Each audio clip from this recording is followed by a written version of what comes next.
करा इथून पुढे दलित मराठी मुस्लिम एका जागेवर आपले सीटच पडत नाही राज्यात.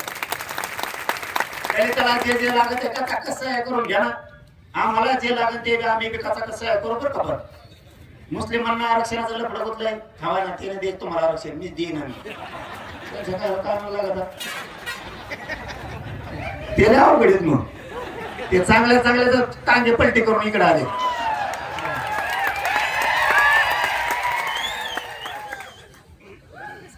आणि टांगे पलटी करावं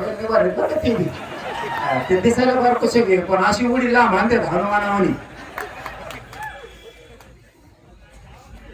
इथून पुढच्या काळात आपल्याला दलित असतील मुस्लिम असतील मराठी असतील आपण एक जीवन जर राहिलं तर आपण आपल्या समाजाचं लेकराचं कल्याण करू शकतो. सावध व्हा.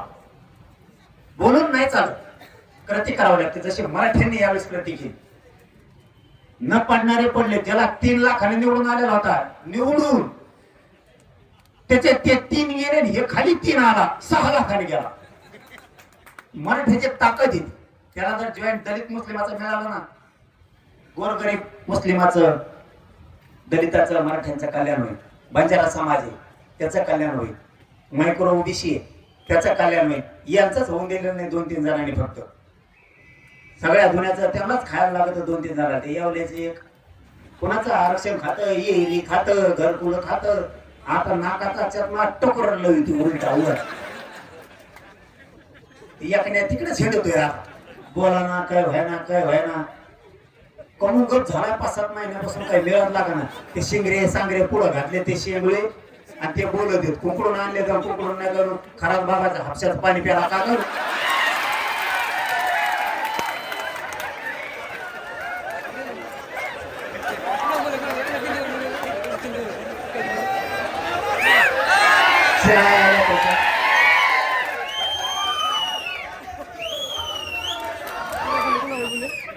कुठलं सुटलं का आरक्षणाचा विरोध करेल. कुठलं सुटलं का आरक्षणाला विरोध करेल.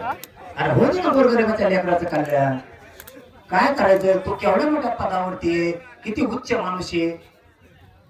किती मोठ्या ताकदीचा माणूस आहे. गोरगरिबाच्या लेकराच्या नळीवर पाय द्यायचा मराठ्यांच्या काय मिळणार आहे तुला. मिळू दे की.